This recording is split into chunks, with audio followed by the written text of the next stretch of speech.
Hello guys, હું મિત sir આપ સૌનું યુટ્યુબ ચેનલ ઉપર હાર્દિક સ્વાગત કરું છું। તો વિદ્યાર્થી મિત્રો, હવે આપણે 11 સાયન્સની અંદર સુરેખ પટ પર ગતિ વિશે ચર્ચા કરી ગયા છે, જેની અંદર આપણે બેઝિક ખ્યાલ જોયો છે કે ગતિ વિશે આપણે ચર્ચા કરી છે। ત્યારબાદ જે આપણે નેક્સ્ટ ટોપિક જોવાના છે એ ટોપિકનું નામ છે કણ। બરાબર છે?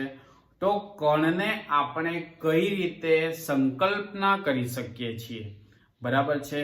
એટલે કે પાર્ટિકલનું ઇમેજિનેશન આપણે કઈ રીતે કરીએ છીએ? બરાબર છે?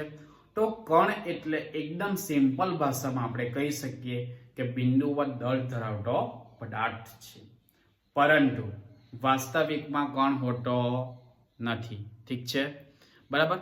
અને કણ માત્ર ને માત્ર રેખીય ગતિ કરે છે। બરાબર? કયા બે કિસ્સામાં આપણે પદાર્થને કણ તરીકે લઈ શકીએ છીએ? તો સૌપ્રથમ પહેલો કિસ્સો કે જ્યારે ઘન પદાર્થો સરખા સમયમાં સરખું અંતર કાપે, બરાબર, તો આ કિસ્સામાં પદાર્થને આપણે કણ તરીકે લઈ શકીએ।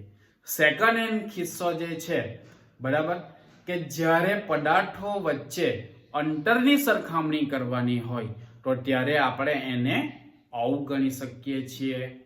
બરાબર? દાખલા તરીકે પૃથ્વી અને સૂર્ય વચ્ચેની ગણતરી। Thank you so much.